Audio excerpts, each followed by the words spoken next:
it threw our first pitcher off balance at one point. Yeah, I saw that. Yeah, The wind, it threw him. It was crazy. It was Yeah. crazy. But he pitched a great game last night. Sure. Yeah, same as he did against St. Louis, and it still was not enough. My father's side of the family, there's a Schertzer side of the family, but there is no kid. Some of them are wondering. I go, no, it would have come up by now, so no. They should really, the Dodgers should really try to sign him for next year. Yeah, I hope so. So just to let you know, Rabbi, we're leaving in about 10. We're off to Las Vegas. Yes, have a safe journey. Hopefully it won't be too windy. No, it's about died down even out here now. Good. Yeah, well, I don't know what it's like in the middle of the desert. It's supposed to be about the same. Should be okay. It should be cool though. The wind will push you there. There you go. Yes. Put a little sail on, save on gas. Yeah, well, on the converse, you don't want to be driving into it, but but it was so windy out here. It was windy. How windy was it? Yeah, no, we had, I mean, I don't even understand how, but it was the same wind for everybody. The Giants had the same wind blowing that we did. It's sad when you can't hit a home run because it's blowing in your face. Ask Gavin Lux. All right. So we're going to, I really had a bad feeling about last night's game too. I told my wife before I left, I said, I am nervous. Anyways, we are almost midway through the book of Joshua. We started, Joshua a few weeks ago, and there's 24 chapters in Joshua. So I guess we're actually in the last, if you want to think about it, the last third of it. The first third is kind of the battles, the famous battles, Jericho, etc. And then we get into the kind of conquest that follows the famous battles, Jericho and Ai. And then we have kind of a quick log of the other battles that they faced. And then we actually get into the tribes taking over, each individual tribe taking over different parts of the country. And we started in the south and central part of the country last week with the apportionment, the sections that they call the apportionment of the land. And we looked at Judah, the tribe of Judah, in the land of Israel. And then, of course, we also looked at Reuben, Gad, and half the tribe of Manasseh, who take up the eastern side of the Jordan River, technically not in the land of Israel, but land that the Israelites conquered on the way in. And so we read about those essentially, Judah, Gad, Reuben, and half the tribe of Manasseh. So we're going to read about a little bit more about the other half of Manasseh, the other tribe of Joseph, right? There's Ephraim and Manasseh. We're going to start with that. And then we're going to go into the northern tribes and the tribes that, like, let's put it this way. If you're doing Joseph and the Technicolor Dreamcoat, you don't want to have those roles, Issachar and Zebulun. And those are not big roles in the Bible or in any dramatic version or musical version of the Bible. So we're going to read about those tribes and the areas that they get, which is primarily in the north, not exclusively, but primarily the northern part of the country. But later on, there was like a revolt between the north and the south, correct? Yeah. So exactly. So during the time of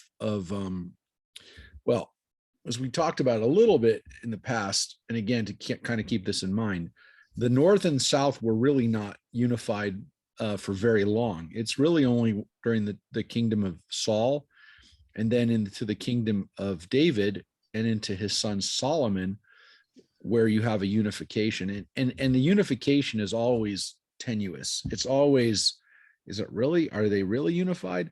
And the Bible kind of gives away the fact that this was not an easy confederation or unification. It was always difficult. And it was always a little forced, to put it mildly. So during Saul's time, David separates and takes the tribe of Judah, and makes himself king of Judah. So Saul doesn't even have a full reign. David does have a full reign over the kingdoms once he's installed as king. Technically speaking, he's the only king that ever actually rules without the north seceding. But, and this is a huge but, he has his own problems with his own family, like Absalom, that are revolting against him and splitting up the country within even the tribe of Judah, even within his own inner ranks. So while he doesn't have as much of a problem keeping the tribes together, he definitely has a problem. He definitely has a problem with his own family. And I think it actually, and again, we don't have physical proof, actual proof that King David existed outside of the Bible. So the Bible has a very, very rich description of him, which almost, I think, proves David's existence, because it's such a complex and, quite frankly, in some cases, negative view of David, that you really think, like, who's going to make these kind of things up? But the guy was clearly so charismatic that even the northern tribes had a respect for him that I think comes through.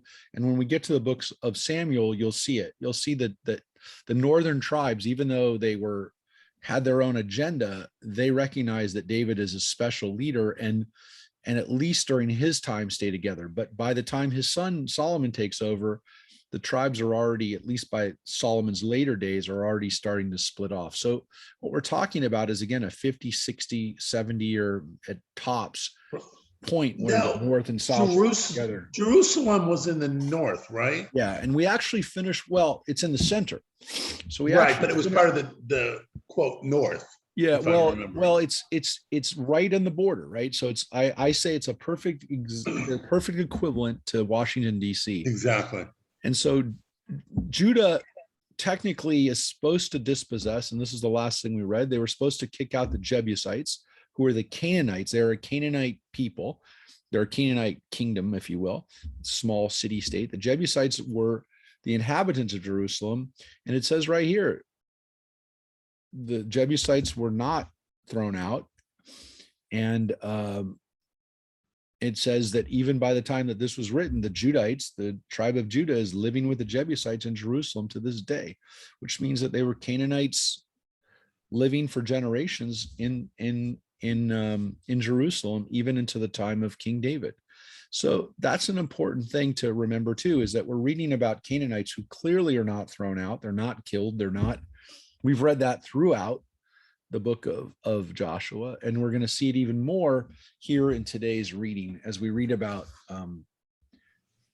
how the conquest of Israel was hardly a swift, complete, and quite frankly, didn't follow God's plan, if you will. And you're going to see Joshua's frustration with that in particular today. We already heard a little bit last week.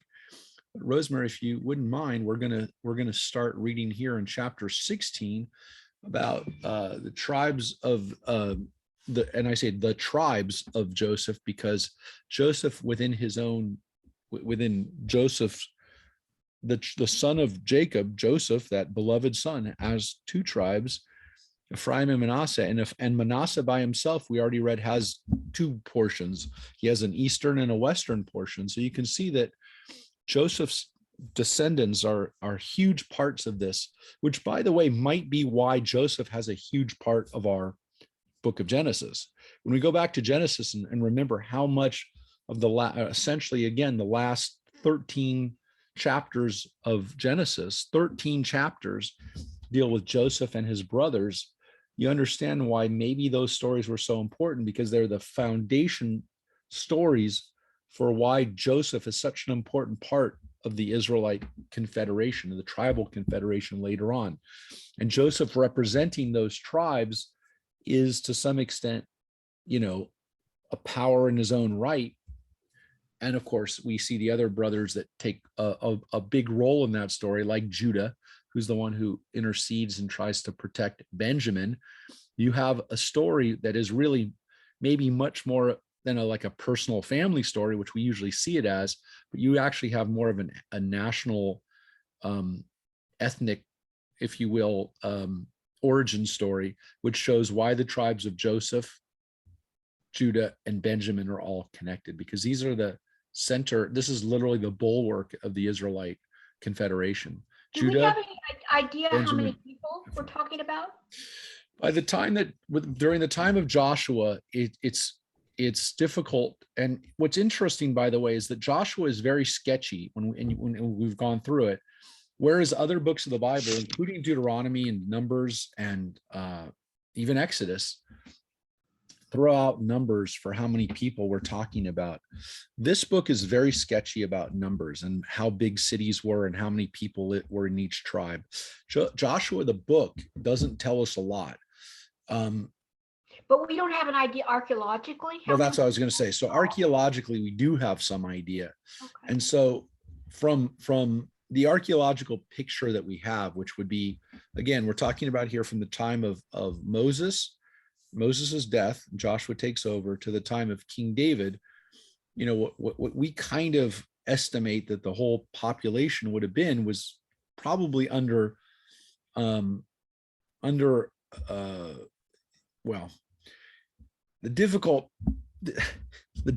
reason I'm laughing is because the difficult thing to separate is, according to the book of Joshua, there are Canaanites that are living in the land. We just read that there. It says right here, there are Jebusites there.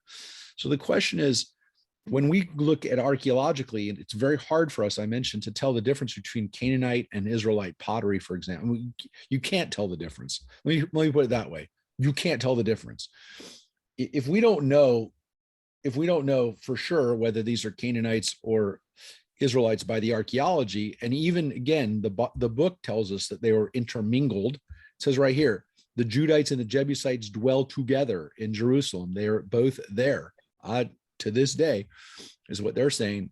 It's difficult for us to know whether the population of Israelites is separate. How is it distinct from the population of the Canaanites? But wouldn't the pottery say made in Israel? Yes, it would say. All right. There'd be a little Jewish. And the other ones would be say made in China? A little Jewish star. So to answer the question of what the population, what it looks like during the time of Joshua, we have to kind of include Israelite and Canaanite together. I will tell you that we assume. I guess I'm sort of wondering how many people this land can support. You know, I know it was greener then than it is now. So I will tell you, based on what we think, I want to just tell you what the archaeological numbers would be. Well,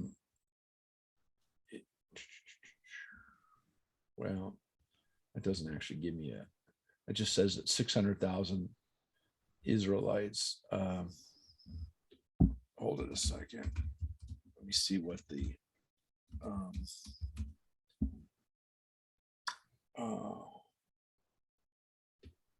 let's see here.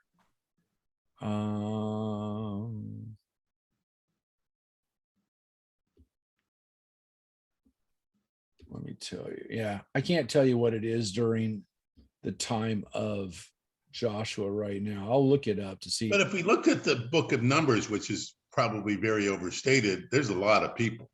Well, yeah, it's 600,000 men, right? So 600,000 men would be, right. That's why I'm kind of dubious about the numbers, you know, in the Bible. So the larger cities, let's say, and I was kind of telling you this the other day, I mean, it was 2 weeks ago, I think, that the largest cities in the time, we're talking about Jericho's, Jerusalem's, sites that we can excavate. And by the way, we don't have established large population in Jerusalem during the time even of King Solomon or King David. You know, we'd think maybe 40,000 people tops. So if you I was looking at some of these towns in biblical archaeology, and some of them had like 400 people, and they correct. were not large. The houses so if the biggest cities, if the Jerichos, Jerusalems, the places that we see referred to a lot, and then we've uncovered and we've spent some time excavating because they have historical value, because, you know, people want to find places that are mentioned in the Bible. Look, there could be other cities that aren't mentioned in the Bible that we could excavate one day, but it would have to be by accident. And I don't think that's going to happen. And I don't think I think if there was a big city, the Bible would have mentioned it.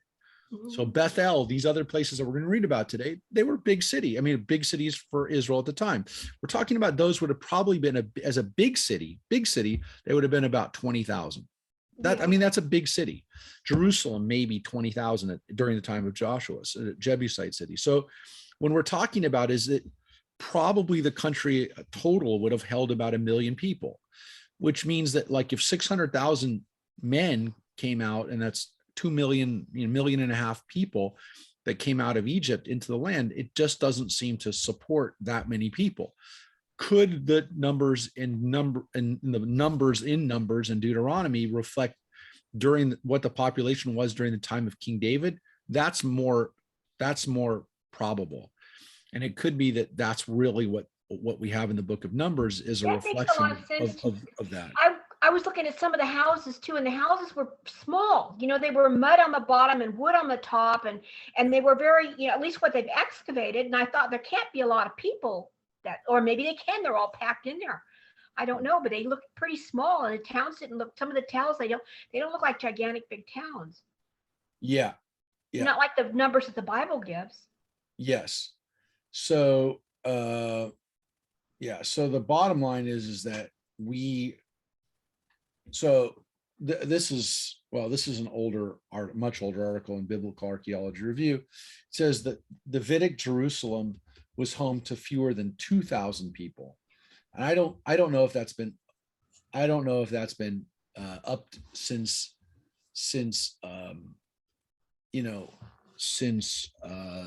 that article came out 40 years ago. But it's not likely that the land during this time held more than, 1 million people would be a high estimate. So again, by the time of the destruction of the temple, by the time of Jesus, and according to Josephus's numbers, there was over 1 million people in Jerusalem that were killed. But it was probably closer to 400, 500,000 by the time of Josephus and Jesus. And that was a pretty, by that time, Jerusalem was the capital of a kingdom of the Judean kingdom that Herod was the king of. And it was a major population city. It was also Rabbi, I like your idea or your theory of when Numbers were written was during King David's time. That makes more sense than anything else. I think you mentioned it in the past. Yeah, and I think that already is probably on the higher end of what the numbers would have been. But I think it's possible. It's possible by the time of King David and King Solomon that's what it was. Now, again, if there's only 2,000 people in Jerusalem during the time of King David, then those numbers seem high. But I don't think Jerusalem had 2,000 people during King David's. I think that number's been upped. So that was a Biblical Archaeology Review article, and it's older. But I'll get some more information about population numbers. Do you think if David wrote I'm sorry, I don't want to. No. But if David, if the numbers were written in the time of David, did David make the numbers bigger to be more frightening, like the Assyrians? I don't think. I think the numbers would have been reflective of what they expected each tribe's size to be at. I think that those numbers were probably pretty accurate. I don't think there wouldn't have been a need for him to, because it's not like the records were for other people. It wasn't to make the Moabites or the Edomites afraid. It was to have a reflection of how much taxes you were collecting and how many citizens were supposed to be, how many men were supposed to be serving in the army from each tribe. So I think it was probably more reflective of real numbers. But again, you'd say, well, why didn't they figure out that their population, if it was 600,000 men in 1,000, and if you went back 200 years, that it's probably at most, 300,000 or 200,000 at the most. But they didn't do that. They didn't figure for exponential growth. And I don't know what else to say other than the numbers. Makes sense. The numbers archaeologically just don't come anywhere close to it. So, again, we could find stuff. I mean, you can't make the argument we found everything. We haven't found everything. But the idea that there's some huge city that had 100,000 people that we don't know about isn't likely, because we would have known about it. They would have written about it, because the biggest cities that they write about, look, I told you the very beginning of Joshua, we learned about Jericho, right? And Jericho, by the time Joshua came into Jericho or into the land of Israel, Jericho was 1,000 years ago devastated. So whatever destruction of Jericho that they're kind of retelling was probably a destruction that happened 1,000 years before, or 800 years before the Israelites came in. So there was a destruction of Jericho. It was a massive destruction. We found the layers, we found the fire, there was absolutely a destruction of Jericho. It just happened a long time before Joshua and the Israelites came in. So again, there seems to be a real important idea that Jericho was destroyed, that Israel wanted to tell a version of that story. And it could be that there were people in the area that the Israelites conquered, but the idea that Israelites destroyed the city of Jericho isn't borne out by the archaeology. The archaeology just doesn't line up. The fact that there is a truth to that story, just like as you probably read, again, we've been talking about it in the media a lot the last few days and weeks, there is a definite story of the destruction of Sodom and Gomorrah that is based on archaeology and based on new findings we have geologically. There was a massive wipeout of cities in that area, 2,000 years, maybe 1,000 years before the Bible wrote it. There was a massive destruction of cities in the plain, massive destruction, and immediate. And that's why they say now it was probably an asteroid, a collision that caused, a massive destruction, immediate destruction of that area. Vaporized it. Yeah, literally. And if you lived in that area and knew that story, and it was a story passed down through the generations, yes, it makes sense that story was incorporated into the Bible as a act of God. So when you say there's an act of God, because the city was vaporized, and we don't know how it got vaporized because we don't understand that there's flying debris in space, what happens is that people say God wanted those cities destroyed. Why did God want those cities destroyed? So you have a story that you build around, and the Bible seems to have done that with at least the story of Jericho, if not some of the other stories. So the fact that we're actually finding that there's archaeological evidence for the stories that they did happen at some point. Look, you can say, well, it's not the way the Bible says it happened, but the Bible put these stories into a framework of we're trying to understand why God does these things. And I would say, again, after just reading the flood story again, as we did last week for Torah, in our Torah portion, there's clearly a human. We had a great flood that happened across the world. We know about it geologically. We know that every ancient culture talked about a flood. And so we put our flood story into a narrative that made sense to us and explained why God does the things that God does. And by the way, the end of our story ends with a very powerful line, the flood story, where God says, I will never destroy the world with a flood again, which is really, again, the rainbow coming out is a story of hope that says, you know what? Don't be afraid. Don't worry that there's another flood that's going to happen, next time we mess up. Don't worry that there's going to be a massive destruction of the world. God isn't going to do that. There might be punishments like Sodom and Gomorrah, but there's not going to be a wholesale, a massive destruction of the world. So our story actually ends with hope. And that's the framework that we put the flood story into. Other cultures. There you go, folks. If there's sea level rise, it's our fault. There also, by the way, Rosemary, doesn't say that God won't destroy the world in another way.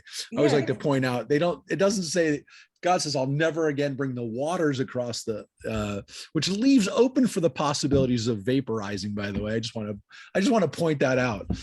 They kind of understood that maybe God would, but no, it does. It says God won't destroy the world again with the flood. I would say that the that actually, and again, you can go back and read this, the way it ends in Genesis chapter 10, that God actually says, look, I know people are screwed up. I'm not going to do this again, which is kind of God's admission that I can't hold them accountable every time they mess up, because they're going to continue to mess up. So I would actually argue that it's not just floods, it's any kind of wholesale destruction that God says, I'm not going to do this anymore, which, by the way, tells us that God changes, that God develops an understanding of us that God doesn't seem to have at first, which is, you know what, this is who I've got to work with.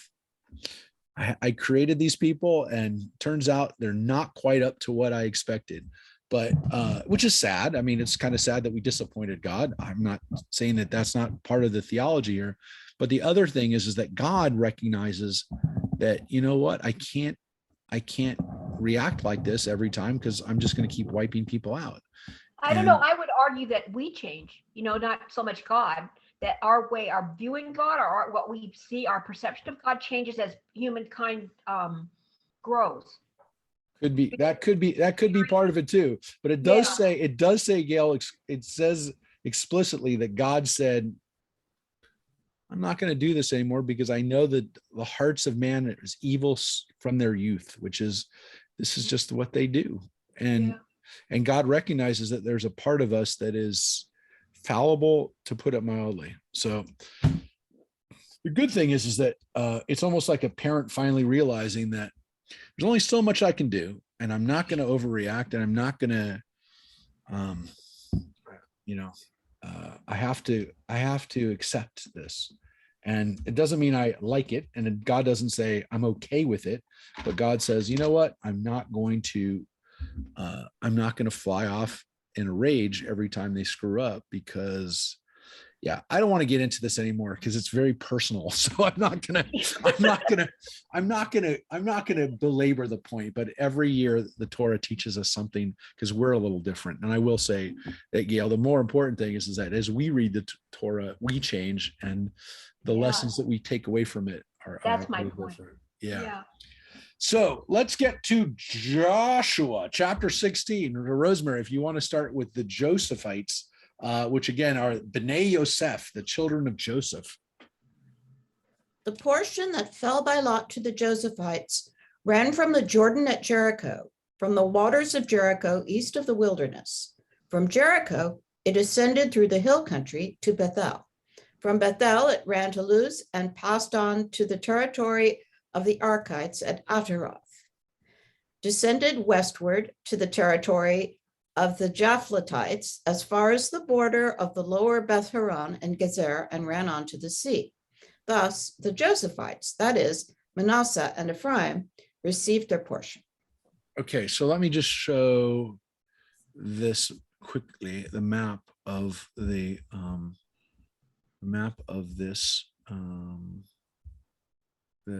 where we're talking about here in the land of Israel, because it is a little confusing if you're following along without a map. So let me just pop this up here.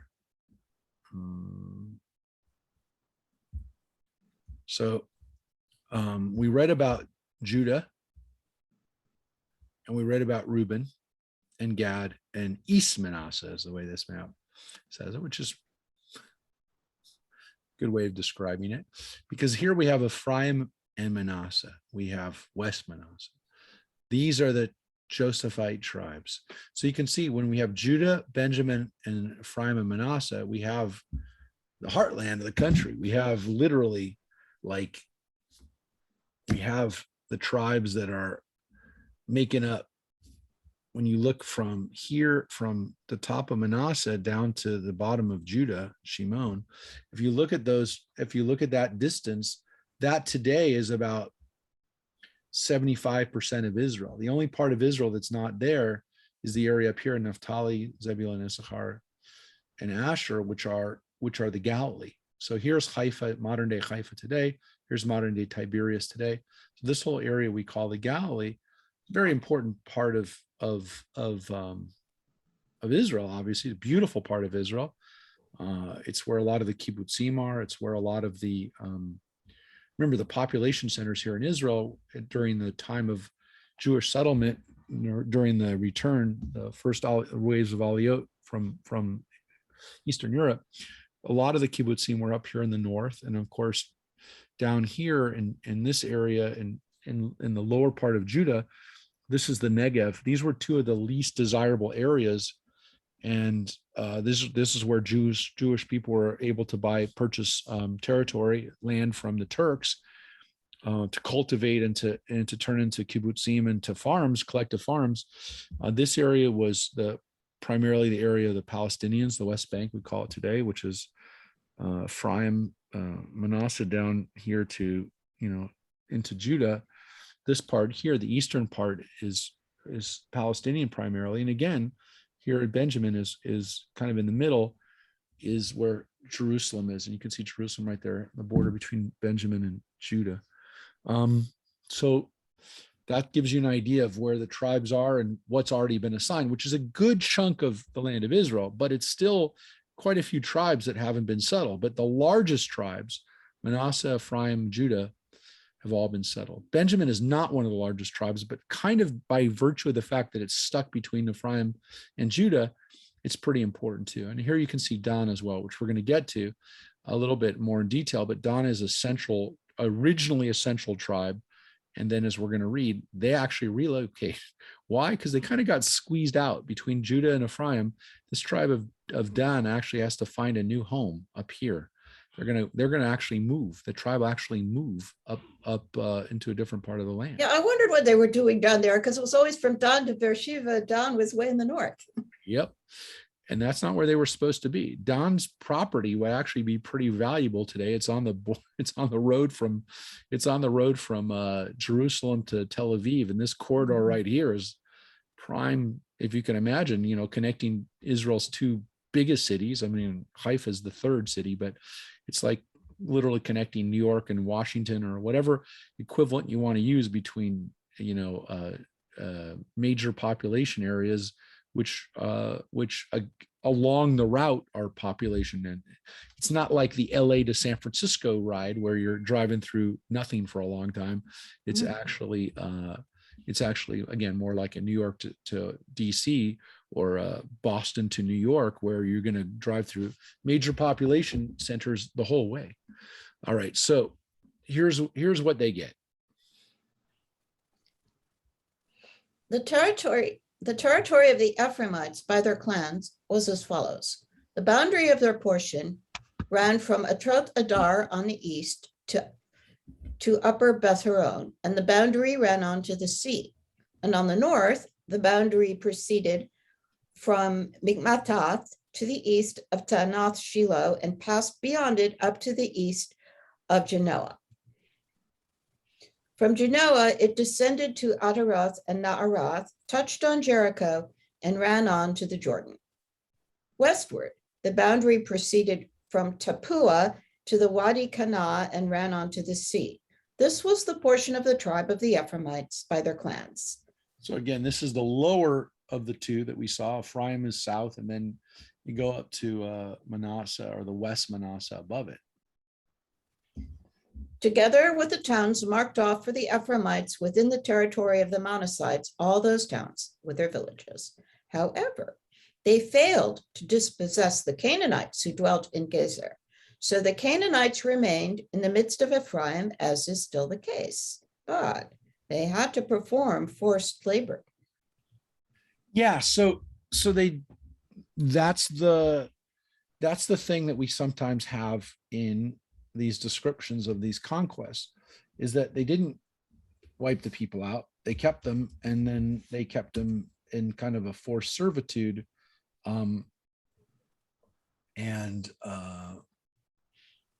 These are people who essentially again become the native population that's going to be they're going to be there to help them. But on the other hand, as we know, they're also going to keep their Canaanite ways and the Canaanite gods alive in their land. So this is part of the issue. And again, the town of Gezzer is interesting because We actually have excavated a lot of the area around Gezzer. We've excavated it for pretty much like the last 15 years.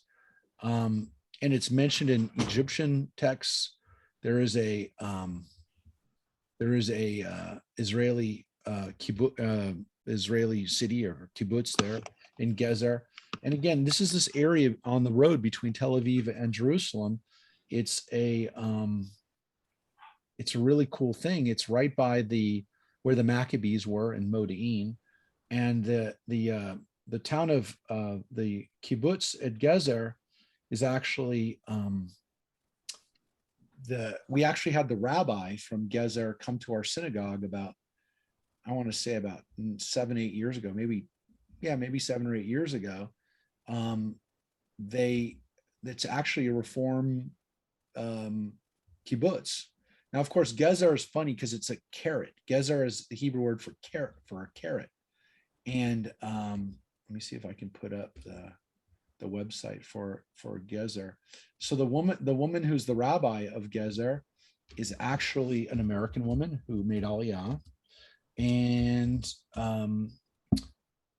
she is, her name is Mary Gold. And what's so cool about her is she's the first non-Orthodox rabbi to have her salary paid by the government of Israel. Because for years, I mean, since the beginning of Israel, they have not been able to get the government to fund non-Orthodox Judaism. And there was a lawsuit, and eventually they eventually got them, the people of Gezzer and some other communities.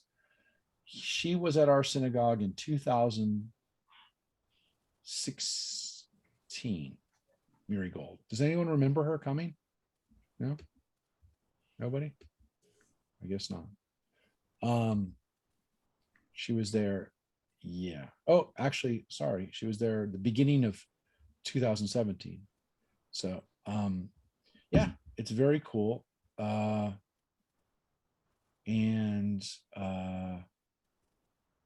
Yeah, it was a very cool story. And so it's now part of Israel's history that Mary Gold is the first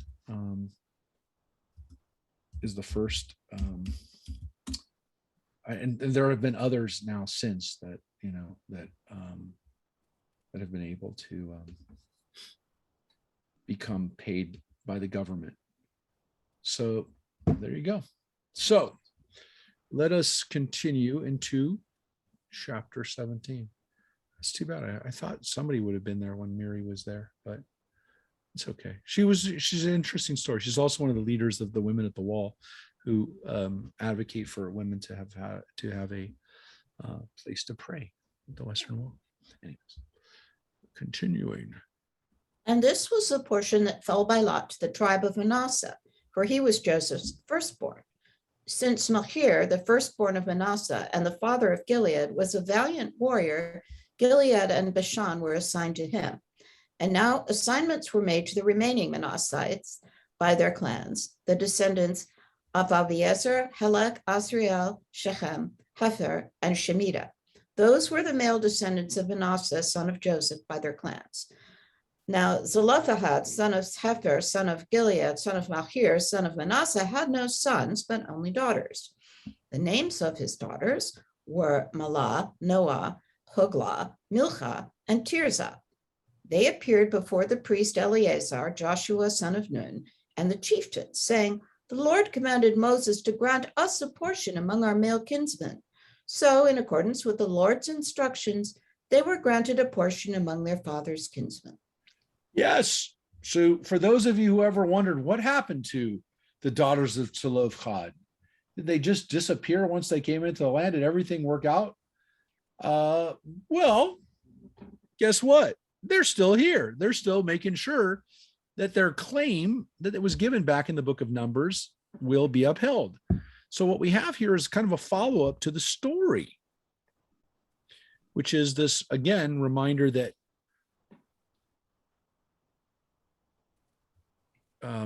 Moses had gotten this question posed to him by the daughters of Zelophehad, who say, you know, what's going to happen to us? Our father didn't have any sons, and what's going to happen to his territory? What's going to happen to his lot when he comes into the land? What's going to happen to it? And if you recall, remember what happens? Moses asks God, what's the answer to this? We don't know. This is a problem. And God says they absolutely get to inherit. But, right, what do they have to do? They have to marry somebody from the tribe of Manasseh. They can't marry someone from another tribe and then have another tribe take over the territory. So it's a law that, again, comes about in the Torah. It's a case. It's an example of case law, of literally law being decided by a situational case, rather than God saying this is what you should do. And so it's an example in the Bible of a situation coming up that needs a decision. So now we have this is the consequence. This is now how it plays out in real life. And so what do they do? What do the daughters of Zelophehad do? 10 districts fell to Manasseh, apart from the lands of Gilead and Bashan, which are across the Jordan. Manasseh's daughters inherited a portion in these together with his sons, while the land of Gilead was assigned to the rest of Manasseh's descendants. And so what happens is that, again, they get the portion that they were promised. And it says right there, Manasseh's daughters, which is Zelophehad's daughters. It's reaffirming that these are tribal. This is a tribal allotment that is also consistent with the idea that women can inherit it. And so these areas on the west side of the Jordan River, again, Gilead and Bashan, which today we'd call the Golan Heights, that area, which is part of the tribe of Manasseh, the eastern Manassites, that the western Manassites included these daughters of Zelophehad. So again, they go to Eleazar, they go to Aaron's son. He's now the guy in charge of at least maybe the ritual or the legal aspect of things, whereas Joshua is the political leader. That they go to the religious leader here and say, you know what, we have a law that goes back to Moses and we need you to enforce it. And again, they don't go to Moses' sons, they go to Aaron's sons, which shows that the Moses's role as a religious leader to some extent, and remember, Moses was both a religious leader and a political leader, that at least the religious leader part has now gone to Eleazar, which will then be passed to his son Pinchas. But again, it's being passed down through Aaron, not through Moses. Moses's family is now no longer in leadership. There is no mention of them here, but there is mention of Aaron's descendants. All right. The boundary of Manasseh ran from Asher to Mikmetah, which lies near Shechem. The boundary continued to the right toward the inhabitants of En Tappuah. The region of Tappuah belonged to Manasseh, but Tappuah on the border of Manasseh belonged to the Ephraimites. Then the boundary descended to the Wadi Kana. Those towns to the south of the Wadi belonged to Ephraim as an enclave among the towns of Manasseh. The boundary of Manasseh lay north of the Wadi and ran on to the sea. And so what you can hear here in between the lines, so to speak, is that there were boundary issues between Ephraimites and Manassites. So understand that the borders, if you will, were not quite as defined and as easy to separate as maybe they would have liked. What lay to the south belonged to Ephraim, and what lay to the north belonged to Manasseh, with the sea as its boundary. This territory was contiguous with Asher on the north and with Issachar on the east. Yeah, and so when we look at the tribe of Manasseh and Ephraim, what we remember is that, again, they're both from the tribe of Joseph. Joseph's descent. They're both Joseph's descendants. But again, maybe having Joseph as a common ancestor was important for their understanding of their boundaries, of their borders, if you will.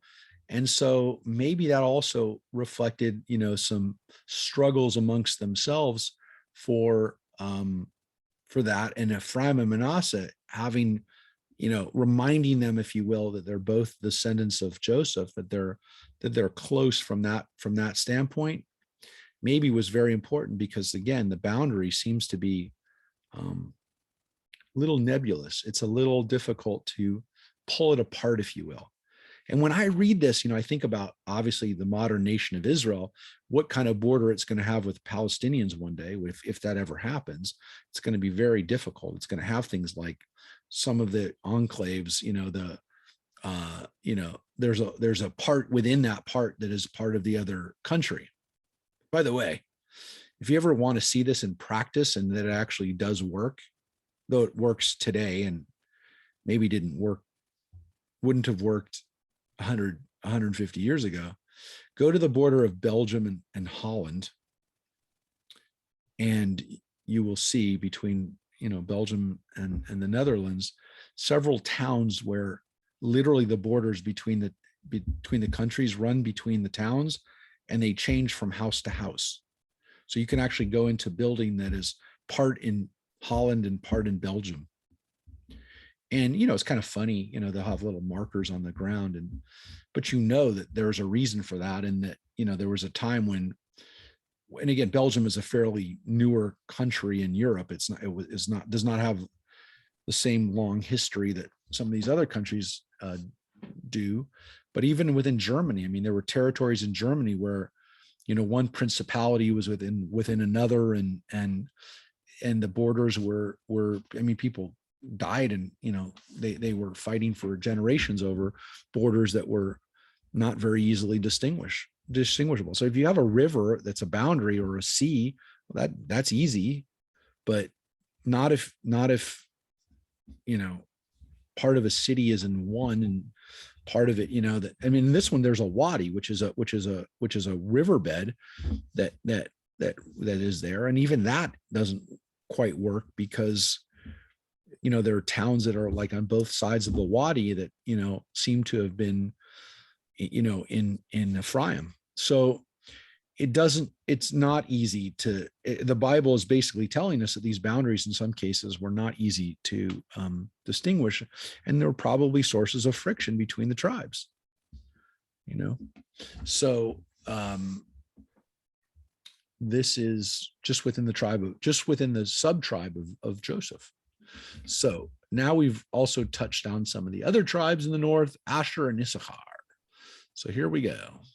Within Issachar and Asher, Manasseh possessed Beth-shean and its dependencies, Ephraim and its dependencies, the inhabitants of Dor and its dependencies, the inhabitants of Endor and its dependencies, the inhabitants of Taanach and its dependencies, and the inhabitants of Megiddo and its dependencies. These constituted 3 regions. The Manassites could not dispossess the inhabitants of these towns, and the Canaanites stubbornly remained in this region. Yeah, so this reminds us again that the Manassites were not able to get rid of the Canaanites that lived in their region. So, yeah, and that's the word. They Which is why I guess the witch could be an Endor. Right. Though it doesn't say that the witch wasn't an Israelite witch, but yes, we assume that the witch of Endor, that we of course read about later on in the book of Samuel, we read about Saul consulting the necromancer, the witch who is there in the book of Samuel. So Dor is a city. Endor is a spring or a well. So sometimes we've seen a city and it's mentioned and it says "N" that city, or "N." We already saw one. I can't remember which one we saw that already had an "N" before it. It said the town and then "N." So when you see an "N" before something, it means the spring, the well. Really a natural spring, by the way. It's different than a well. If we think about Endor, then it was a spring of Dor, and sometimes the spring was sometimes the spring was in a different region than, outside of the city walls or outside of, in a,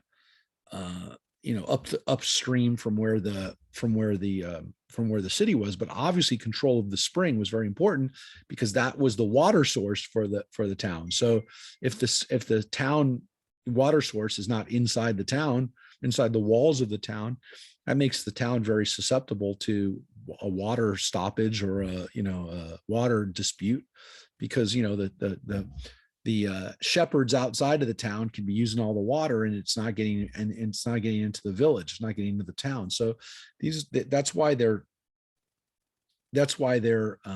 separate. That's why they're not always the same. They're not always the same place, and they're nearby, obviously, but they're not always, there's a difference.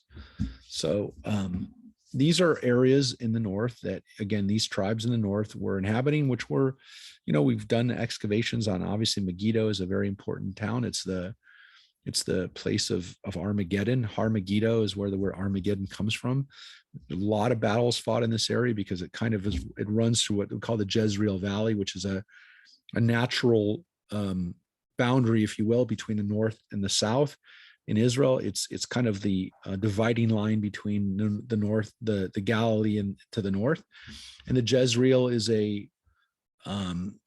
place of war because it's in a valley where, again, once you go up on to the two hillsides, you're kind of in a new territory, and the pitched battles will be fought in the middle of that valley, and again, that's why it's considered to be the place of Armageddon, because there were several battles in the ancient world that were fought in that area. So these are all the areas that we talk about in the north, that as we go further north, we get further and further away from Jerusalem. We get further away from a lot of the action that we have in the books of Samuel and in the time of King David. It's a very Judah-centric part of the Bible that we're going to get into. But you understand, these are beautiful parts of the country. These are very fertile parts of the country. And as we see, there are Canaanites there that they cannot get rid of. And when we look at Endor and the witch of Endor, which is a great story that we'll read when we get to the book of Samuel, it's one of the kind of captivating and tragic stories in the book of Samuel. Little story within the story. Of course, it's where the name Endor comes from bewitched. I was like, I knew you were going to say that. I have to talk about one of my favorite shows and one of my favorite characters, Endora. And I don't know. I always loved Endora.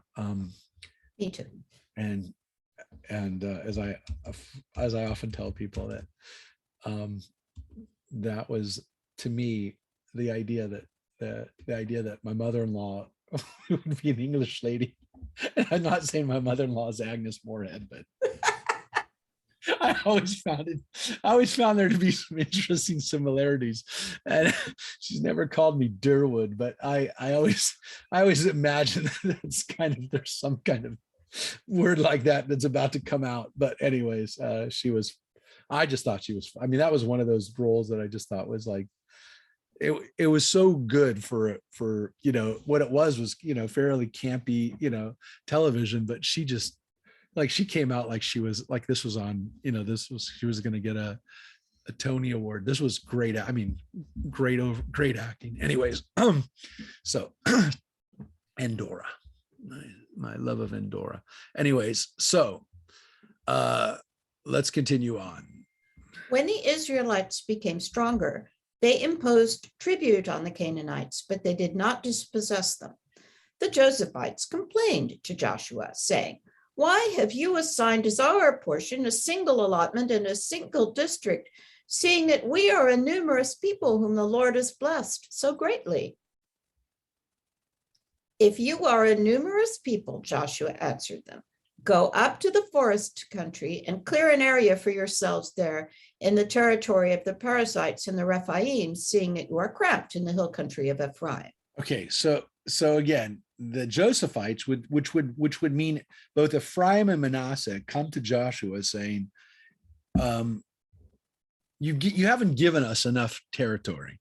There's too many of us, right? There's too many of us. And so they're saying, look, there's a lot of forest here. There's a lot of hills. It's not as fertile as some of these other territories, essentially, that you're giving to us, that you're giving to other people. So what's so funny about this, when you consider it, is that this is Joseph's own tribe. Ephraim that's Joseph's home base. That's his people. Joshua's own people are Ephraim, at least one of these Josephite tribes. He's B'nai Yosef. He's B'nai Yosef. Joshua is B'nai Yosef. He's Ephraim. And his response to his own tribe essentially is, if you don't like it, you have a piece of land, go up and clear it out. And essentially, again, he's also saying, look, clear it out so that you can live there, but also clear it out of the people who are living there that are Canaanites, the Perizzites, the Rephaim. Get rid of those people. You know what you're supposed to do. So don't come here and tell me there's not enough room for you. There's not enough room for you because you haven't done what you're supposed to do. So you just want more land. You've been given enough land to work with. Now go work with it. The hill country is not enough for us, the Josephites replied, and all the Canaanites who live in the valley have iron chariots, both those in Beth Shean and its dependencies and those in the valley of Jezreel. But Joshua declared to the house of Joseph, to Ephraim and Manasseh, you are indeed a numerous people, possessed of great strength. You shall not have one allotment only.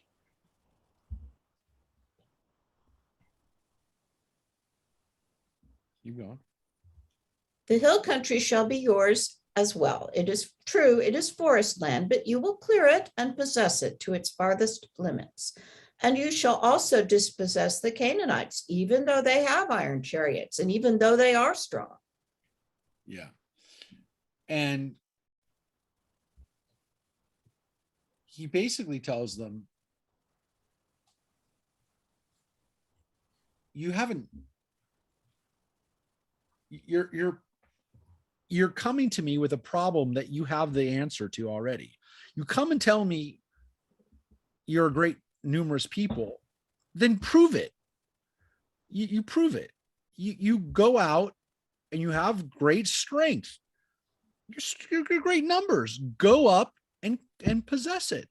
And if you do that, you're going to have a huge territory.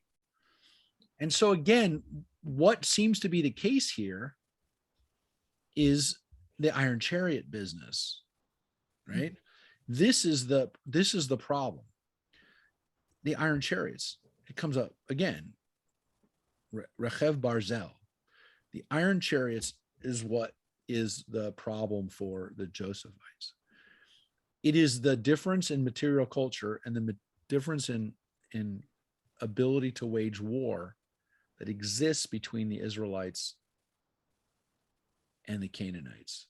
And so what we have here is an interesting tip of the hand here, if you will, which is that as Joshua is telling the people, look, I know they have iron chariots. I get it. But you have God, you have huge numbers, you have the ability to defeat these people. Just have to essentially believe in yourself. And so he doesn't deny that they're not strong. He doesn't deny they have the iron chariots. He acknowledges it. He says, I understand that. But this is your job. This is what you're supposed to do. This is your mission, and you will do it. You will choose to accept it, and you're going to do this mission because this is your territory, and it's a very big territory. When you look at the size of what you have, Ephraim and Manasseh, and you already have Manasseh, it's already have another portion on the other side of the Jordan River. You already have been given another portion.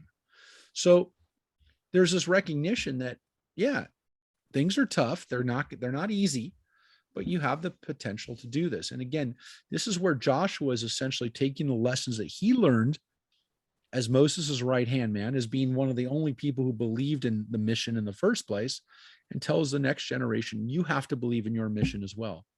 I know it's going to be hard. He doesn't deny that, but he does say, you will do it.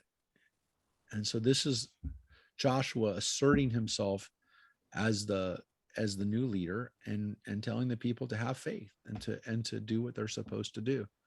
So this is Joshua essentially having to tell his own people, get your act together, which is interesting that, again, Joshua doesn't hold back on his own people. He doesn't make it, he doesn't say, well, I'll just give you, it's almost like they're saying, just, can you give us another portion from one of these other people? Can you maybe give us a little bit more from Issachar or whatever? And he's not going to do that. He's not going to change the border limits for these guys. He says, you got to do it. Now, we have a different focus here, which is moving away from Ephraim and Manasseh and Judah and the big tribes, and now getting to what it was like for the little tribes, these tribes that added up, are as big as one of the, as Judah. Literally, add up these next tribes, and they're the size of Judah. So here we go. The whole community of the Israelite people assembled at Shiloh and set up the tent of meeting there. The land was now under their control, but there remained 7 tribes of the Israelites which had not yet received their portions. Now that seems to be a little bit of an oxymoron. Yeah. The land was now under their control, but there remained 7 tribes which had not received their portions, which, as you know, are the northern tribes. How can both of those things both be true? And again, this is where we get into this kind of situation with Joshua, where the book of Joshua, where we really wonder, like, what's going on here? Like, so we're talking about these tribes: Asher, Naphtali, Zebulun, Issachar. We also have, as I said, Dan and Shimon. These tribes have already been accounted for. Gad is one of those other tribes, but they've already gotten their eastern portion, and Reuben, also one of those tribes, already got their portion. So we're talking about essentially these tribes, this tribe, and this tribe. There's other tribes that are the smaller tribes. Now, a good part of the land is under the control, but not all the land is under the control. And it also seems to imply that the status quo, which really is a status quo, which is whatever we've done now, like whatever we've conquered, whoever we've kicked out, we're done. Like we're done dispossessing people. The dispossessing part we've now moved on from. The people seem to say that. And there's a recognition that that's happened. Question of, was it supposed to have happened? Was that the ideal? That's a different issue.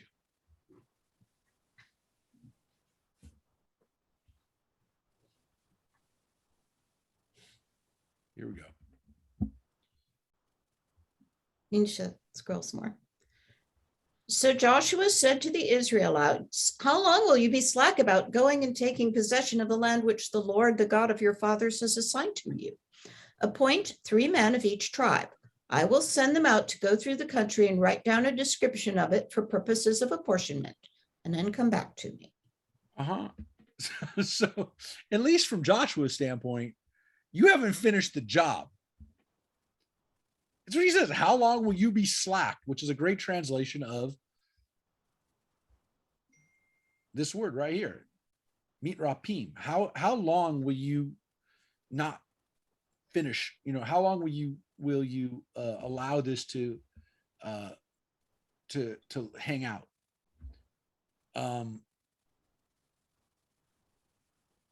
This is the land that has been promised to you, right? So he tells people, you haven't done your job yet. You haven't finished your job. These tribes haven't done anything. So what he does here is he appoints 3 men from each tribe, just like the scouts that he was a part of. He was a part of that original scouting mission that went into the land from Kadesh Barnea in the book of Numbers. And then we read about the next ones tribes that the next tribal spies that he sends out when he's in power, which go out and spy the land during the time of Jericho, right? When he sends in the spies to spy out Jericho. So now there's another set, but you wonder, like, how has this not been done yet? I mean, literally, he's like a boss saying, you've done, like, a whole division hasn't done their job. Like, part of the company is working, and then another part is just sitting there in their office. They haven't left the office yet. They have literally not gone out on and done their work yet. And he's saying, like, what are you doing? You haven't figured out even what you're supposed to do yet.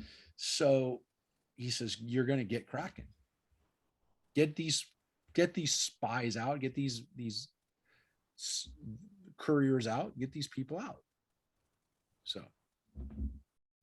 they shall divide it into 7 parts. Judah shall remain by its territory in the south, and the house of Joseph shall remain by its territory in the north.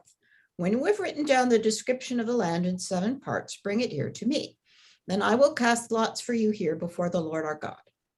Right. So they're in Shiloh, which is kind of in the middle of the country, or north middle of the country. And you guys go out, give me the descriptions of what's there, and we're going to divide it up into 7. And then we're going to cast lots and figure out who gets what.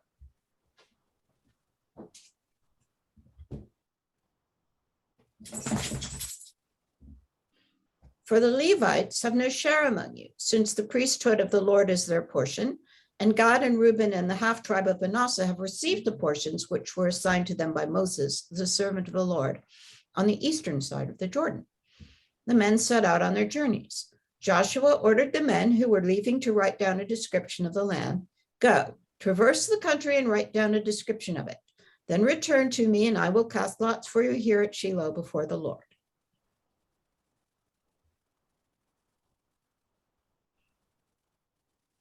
So the men went and traversed the land. They described it in a document, town by town, in 7 parts, and they returned to Joshua in the camp at Shiloh.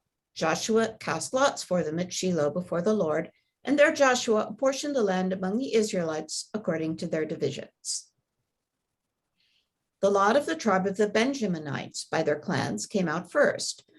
The territory which fell to their lot lay between the Judites and the Josephites. The boundary on their northern rim began at the Jordan. The boundary ascended to the northern flank of Jericho, ascended westward into the hill country, and ran on to the wilderness of Bethlehem.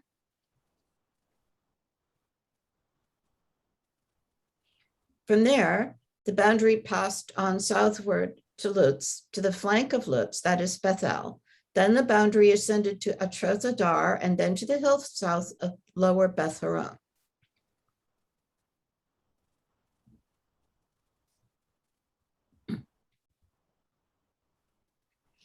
The boundary now turned and curved onto the western rim, and the boundary ran southward from the hill on the south side of Beth Horon till it ended at Kiryat Baal, that is Kiryat Yearim, a town of the Judites.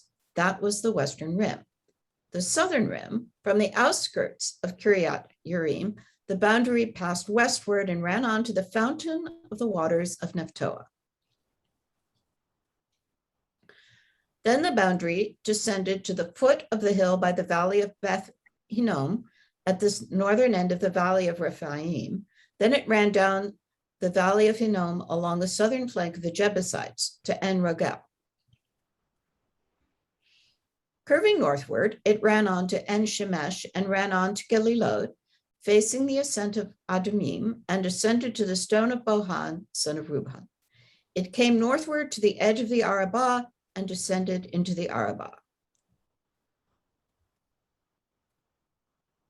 The boundary passed on to the northern flank of Beth Hoglah, and the boundary ended at the northern tongue of the Dead Sea at the southern end of the Jordan.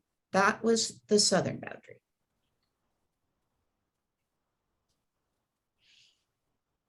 On the eastern rim, finally, the Jordan was their boundary. That was the portion of the Benjaminites.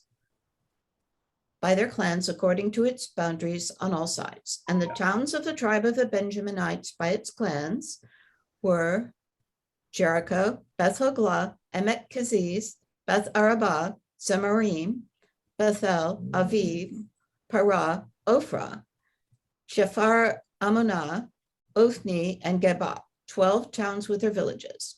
Also, Gibeon, Ramah, Be'eroth, Mizpah, Chephirah, Moza, Rakem, Urpiel, Taralah, Zelah, Eleph, and Jebus, that is Jerusalem, Gibeath, and Kiriath, 14 towns with their villages.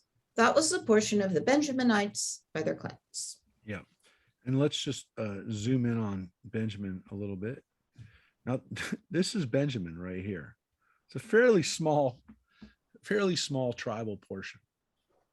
And yet we had this huge description of the tribe of Benjamin. And what's weird about it is that it's dead center, deadlocked between Ephraim and Judah. It's not up in the north, up here, where you can understand why there'd be a question of what were the boundaries. The boundaries here are so descriptive and so detailed because this is really the heartland of Israel. This is really, again, the boundaries of Washington, D.C. And it's almost as if they gave the literal street names of what the boundaries were for Benjamin, because it was literally carved out of these two tribes of Judah and Ephraim, that literally the Benjaminites are given this territory that is so vital to Israel and to Israel's history. Because as you can see, the border is really, it's Jerusalem. Jerusalem is in the tribe of Benjamin, and the boundaries that we just read about, the valley of Hinnom, the valley of Rephaim, you can still see those. That's the city walls, the city gates of Jerusalem.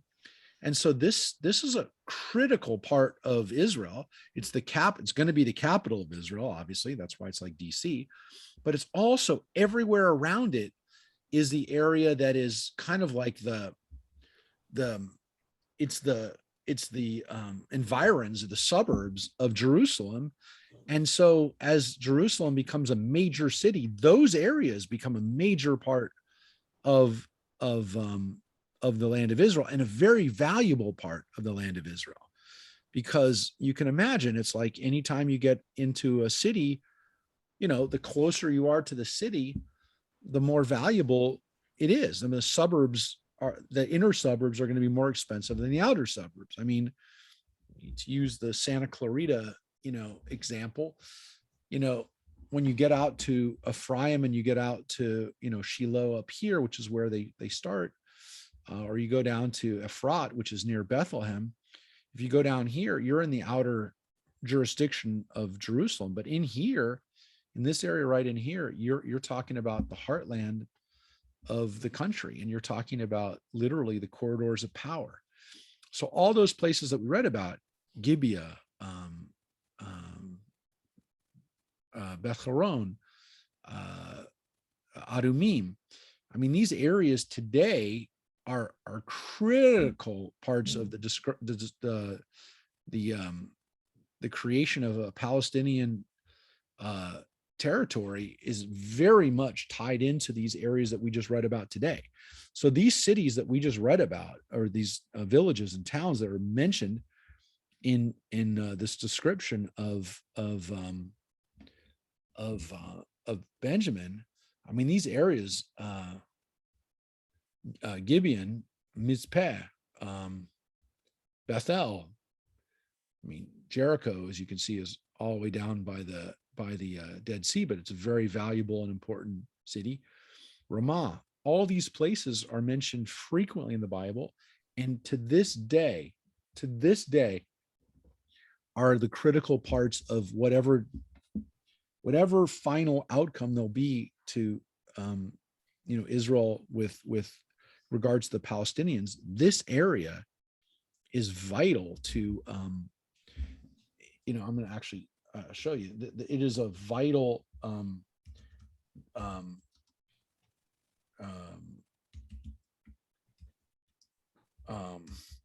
area for any final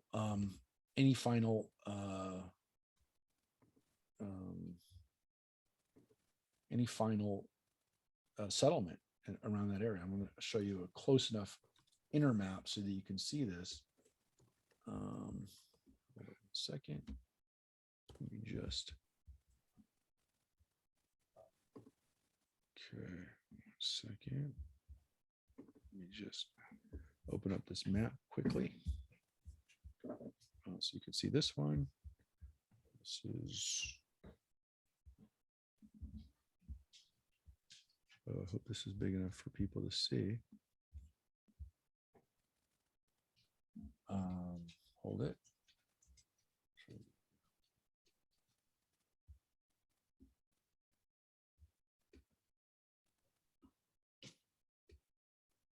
Let me see. Okay. I'm going to blow this one up a little bit for you to see. And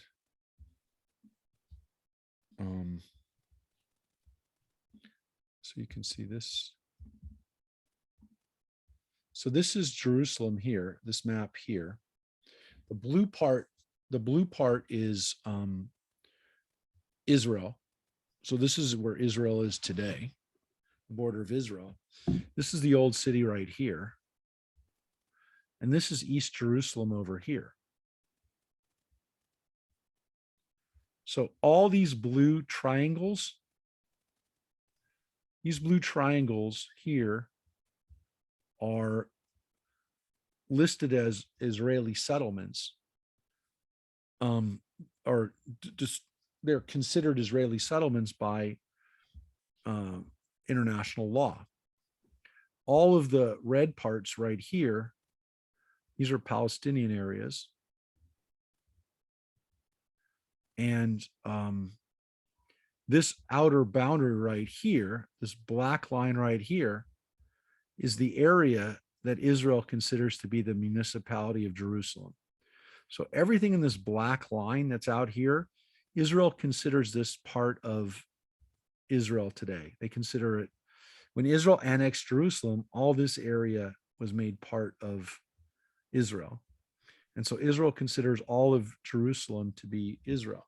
But the part here that's in white is area that we would call today East Jerusalem. And so the pink area here, that's Palestinian areas. Those are Palestinian villages or towns. And then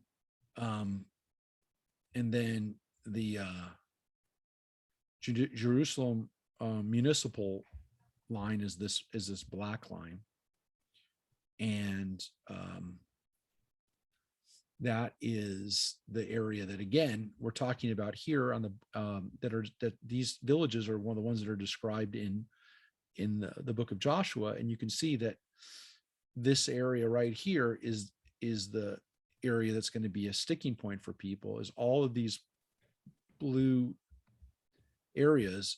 I mean, it says Israeli settlement, but these are suburbs of Jerusalem. I mean, people who live in these places, they feel that they live in Jerusalem. I mean, I have a cousin who lives in Talpiot.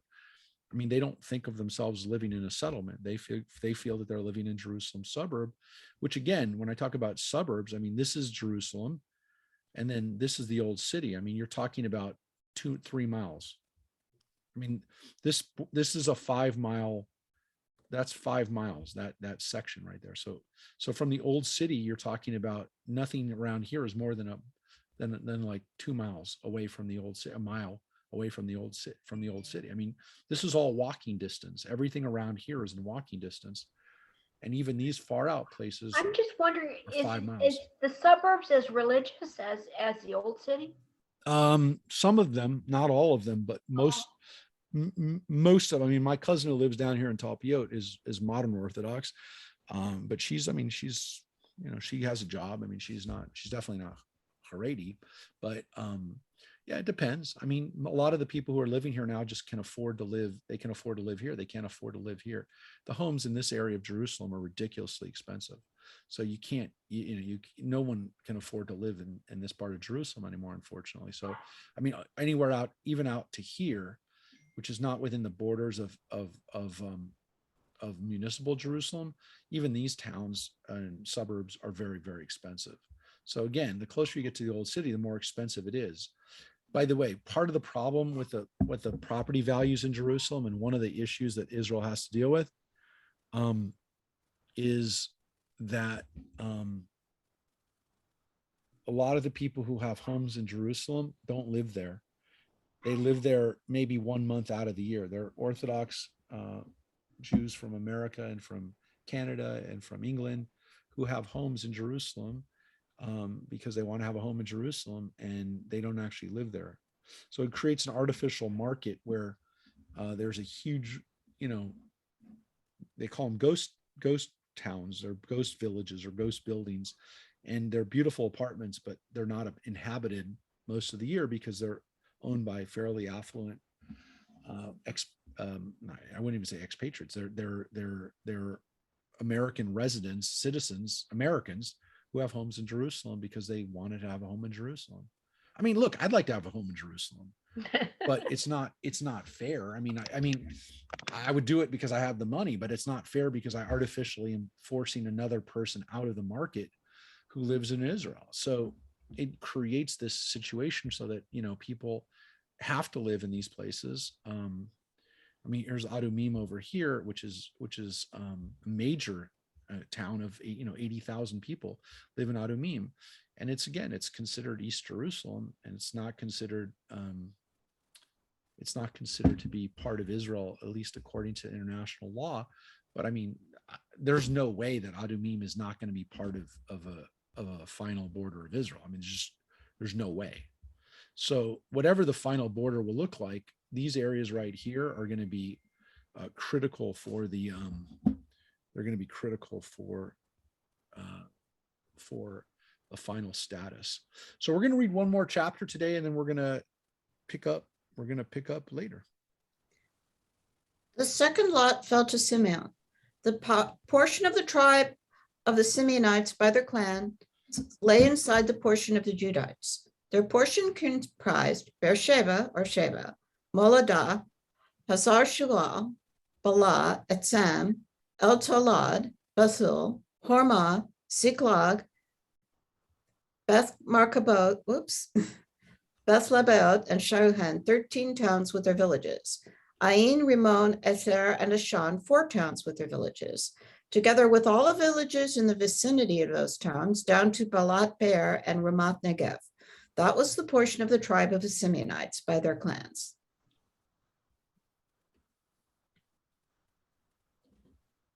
The portion of the Simeonites was part of the territory of the Judites. Since the share of the Judites was larger than they needed, the Simeonites received a portion inside their portion. The third lot emerged for the Zebulunites by their clans. The boundary of their portion, starting at Sarid, their boundary ascended westward to Maralah, touching Dabasheth and touching the wadi alongside Yokneam. And it also ran from Sarid along the eastern side where the sun rises.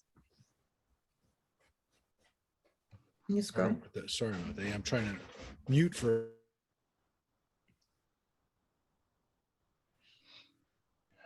Past, oops, that was too far. Past the territory of Kislos Tabor and onto the Berat and descended to Japhia. From there, it ran back to the east toward the sunrise, to Gath-Hefer, to Eskazin, and on to Rimmon, where it curved to Neah. Then it turned, that is the boundary on the north, to Hanaton. Its extreme limits were the valley of Ifta-El,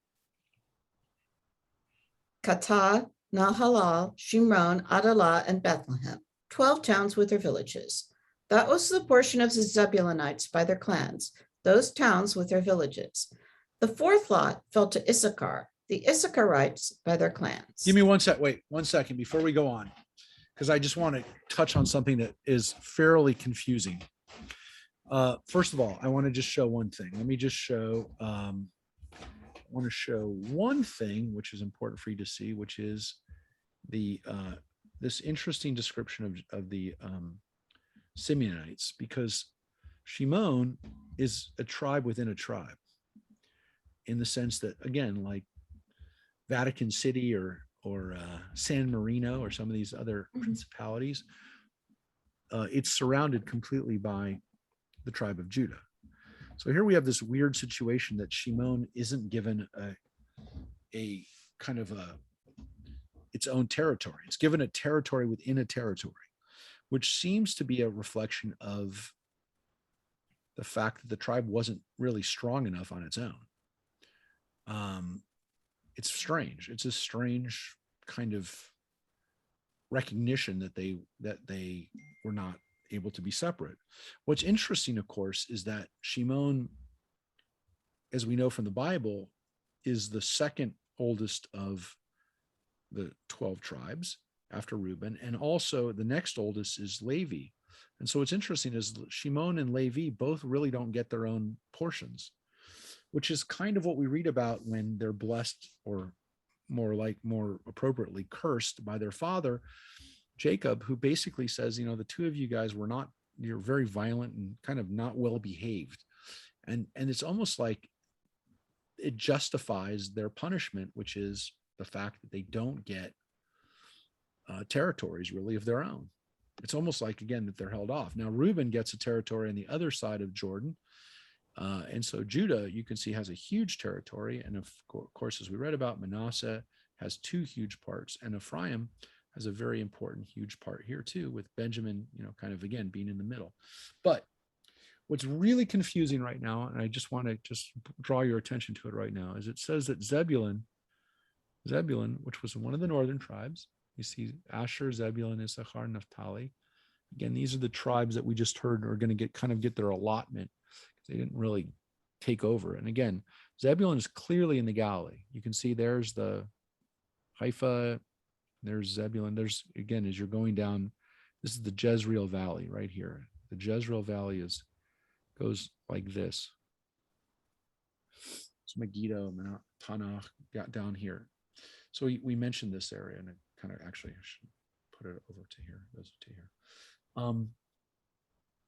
This is kind of the boundary between this central area and the north, the Galilee. Now, what's going on here? That there is a it says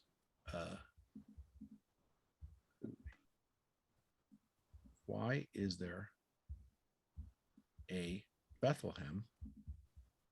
Yeah, I was wondering about that. What's going on there? There's a Bethlehem in Zebulun. There is a Bethlehem in Zebulun, folks. I will tell you, there's a Bethlehem in the north. Now, here's where it gets really confusing. There's a Bethlehem in the Galilee. It is 15, 20 miles away from the Sea of Galilee.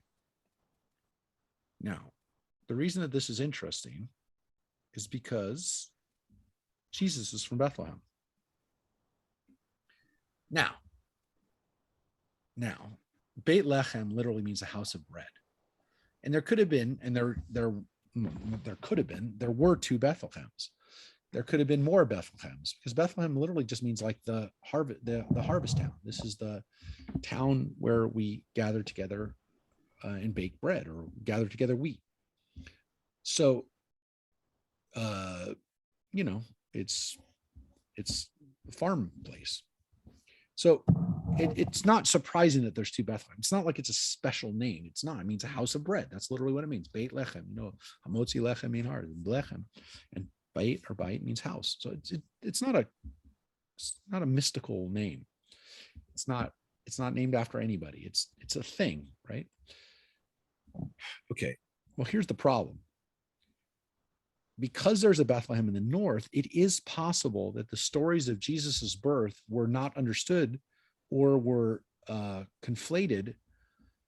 And while Bethlehem is in the tribe of Judah, and we're kind of told that Jesus is a descendant of Judah, therefore a descendant of David through being in Bethlehem, we have this kind of idea that his family came down to Bethlehem for a census, and in the counting, in the time of one of the holidays, one of the 3 harvest festivals, Passover, Sukkot, or Shavuot, the Romans had asked for a census when all the Jews would be in town.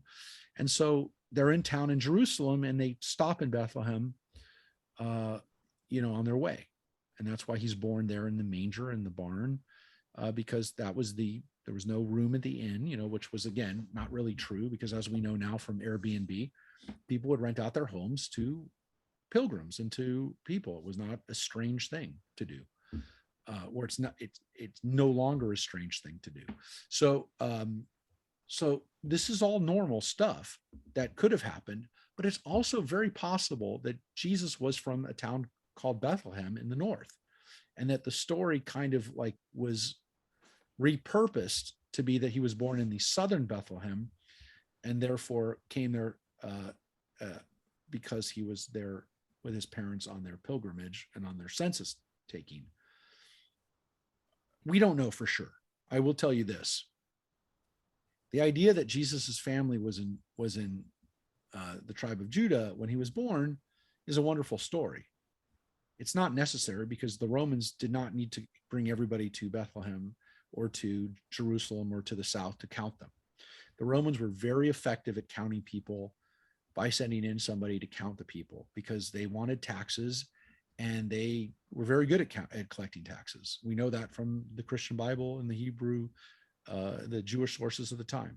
None of that is difficult to imagine. But it is possible that Jesus's family was traveling and he was born while they were traveling. But it's also possible that there's a story that Jesus was born in Bethlehem, and it's the other Bethlehem. It's the Bethlehem in the tribe of Zebulun. It wasn't called Zebulun anymore by the time of Jesus. It was now the north. It was the Galilee. It was Zebulun of the Bethlehem of Zebulun, or Bethlehem of the Galilee. They still kind of called it Bethlehem of Zebulun to distinguish it, but it's very possible that that's where Jesus was from. Very possible. We don't know, but it is possible that that's where he was from, which actually makes complete sense. So if we didn't have the book of Joshua, we wouldn't know necessarily there was a Bethlehem in the north, but we do know that there was one. And there are Christians who've lived in that Bethlehem in the north because they think that Jesus might have been from there. So that's all I'm telling you. We don't know. And it's not necessarily the most important issue, but it is possible that even after all of that Jesus wasn't even from the tribe of Judah. Or again, by that point, everybody thought they were from the tribe of Judah, and it really didn't matter where you were from, because you were a Jew, and by that time you were all Judeans. You were all called Jews. So I'm just telling you, we don't know for a fact. I don't want to say that that's where Jesus was born. There are people who believe it. There's no reason it has to be other than it's different from what the Christian Bible says why he was born in Bethlehem, but it made complete sense that he was born in Bethlehem in the north as well. That's all I want to tell you. All right. So that's the tribe of Zebulun. We don't know a lot about Zebulun other than they were merchants and they were people who were seafarers. The only problem with this description is that this is not a seafaring area. These towns that are mentioned here, Katat, Nahalal, Shimron, these are not on the coast, folks. These are, I'll just show you real quick. These are landlocked. So this is not consistent with Zebulun being coastal merchants. It's right here. It's beautiful land, beautiful farms, folks. Beautiful, beautiful kibbutzim up there. Nahalal was a kibbutz that was established after the war, and it's a gorgeous, gorgeous kibbutz, Nahalal, and yeah, in the tribe. All right, let's finish up with this chapter. That was the portion of the Zebulunites by their clans, those towns with their villages. The fourth lot fell to Issachar, the Issacharites by their clans. Their territory comprised Jezreel, Chesulot, Shunem, Hafarim, Shion, Anaharat, Rabith, Kishion, Ebez, Remet, En Ganim, En Hadad, and Beth Pazez. The boundary touched Tabor, Shahatzimah, and Beth Shemesh, and their boundary ran to the Jordan, 16 towns with their villages. That was the portion of the tribe of the Issacharites by their clans, the towns with their villages. The fifth lot fell to the tribe of the Asherites by their clans.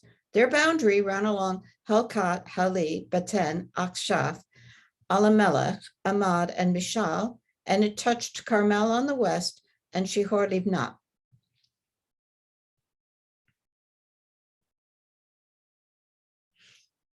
It also ran along the east side to Beth Dagon and touched Zebulun and the valley of Ifta-el to the north, as also Beth Emek and Neel. Then it ran to Kabul on the north, Hebron, Rehob, Hamon, and Cana up to Great Sidon. The boundary turned to Ramah and onto the fortified city of Tyre. Then the boundary turned to Hosah, and it ran on westward to Mehabel, Aksib, Umah, Aphek, and Rehob, 22 towns with their villages. That was the portion of the tribe of the Asherites by their clans, those towns with their villages. The sixth lot fell to the Naphtalites by their clans. Their boundary ran from Heleph, Elon Bezanim, Adami Negev, and Javniel to Lakum, and it ended at the Jordan.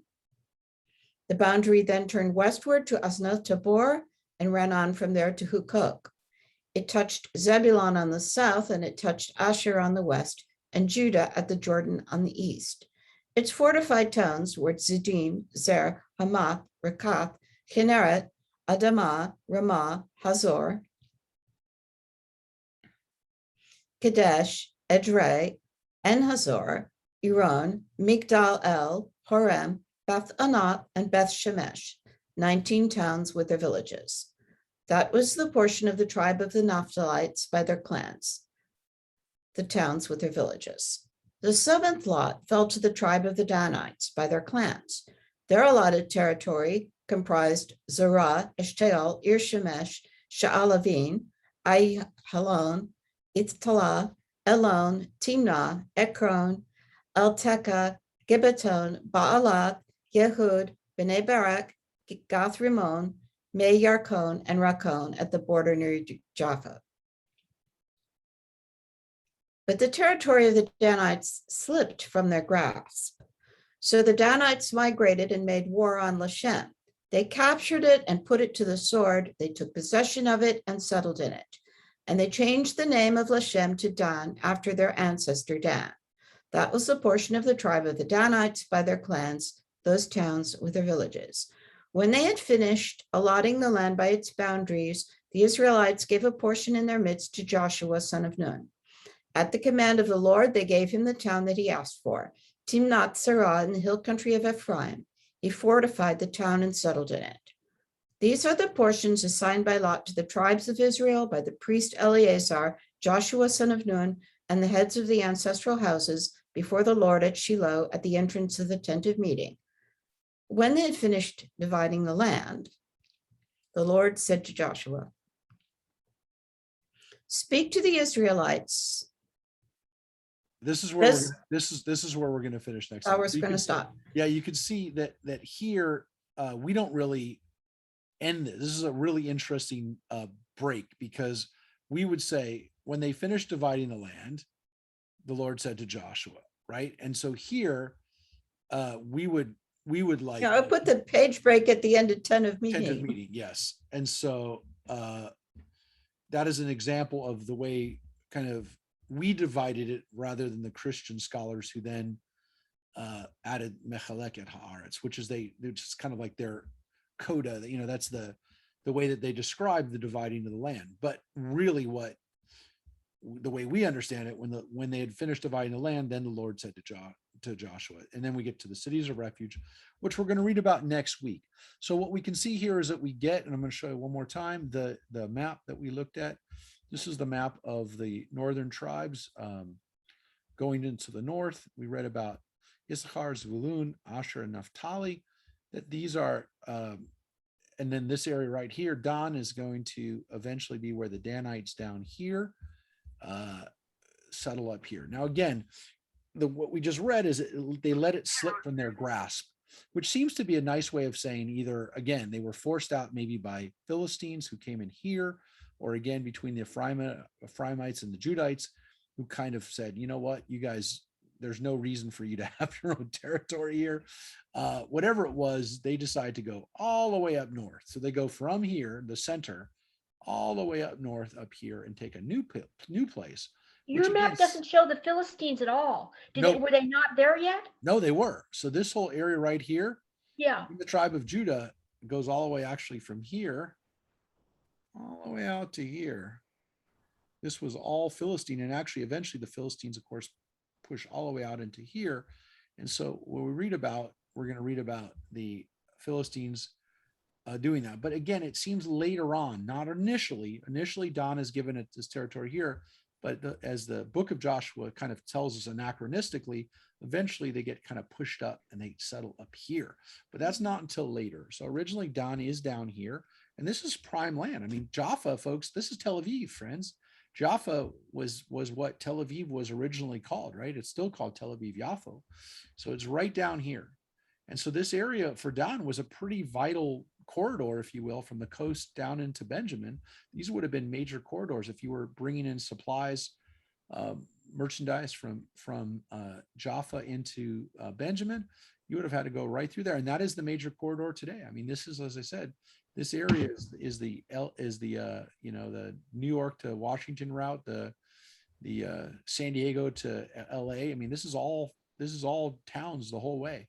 So this was pretty important areas. And so again, the last part we read about is kind of like these other tribes. And again, it's all the Galilee. But if you look at it, these tribes add up to like, Judah or Manasseh. I mean, all these tribes up here, come out to about, what Ephraim and Manasseh here are like, or what Judah is like. So it really is an interesting dividing, because you could see that like one tribe in particular, like the Judites, are more powerful than all of those other 5 tribes, or really 6 tribes up there. And you can see some tribes kind of just got squeezed out. I will show you one other thing too while we're here before we finish up. I wanted to show you Nahalal, interesting kibbutz, actually moshav, but it's it was a little less collective than the kibbutz setup. But Nahalal was an interesting kibbutz. This is it was built by Eastern European immigrants, but you can see it was built in a circular fashion, right? So you had the center. This was the center of the moshav here, and then the farms kind of radiated outwards from the center. Interesting kind of pattern, right? I mean, it was designed that way. It was designed to have a central ring, and then kind of radiate out with all the city infrastructure in the middle. The schools, the town, meeting places and stuff like that, the pools, rec centers, and then radiating outwards would be the homes. In this case, is again, the farms. I think I read that that's the way a lot of towns in France were done. I don't know. That they have the towns were in the middle, and then the outcoming were the farms. Oh yeah, no, I think a lot of, but this was actually designed to be in a circular way, and to have this circular kind of cut here. Nahalal is where Ilan Ramon is buried. He didn't live there, but I'm not even sure why he was buried in Nahalal, but that's where he is buried. So again, some of these places that we talk about today, Nahalal and Gezzer, are kibbutzim or moshavim, beautiful places, and they're not on most of the tour tourist itineraries, because again, they don't have great historical value, or they're not places that people need to like when they go there the first time. That's not like high on their list, but it really is beautiful to see, and gives you an idea of what life was like for, especially during the kibbutzim, the time of kibbutzim, and in the time of and again, a moshav was like a kibbutz, except it had more private ownership than a kibbutz. That these were really amazing operations, and they still exist. They've changed a lot. The kibbutzim are now almost impossible to become part of. Some of the kibbutzim are worth millions of dollars, and they're no longer anywhere near as communist as they used to be. They are very, in some cases, overly commercial today. And literally, I mean, you can't get into a kibbutz anymore because it's too hard.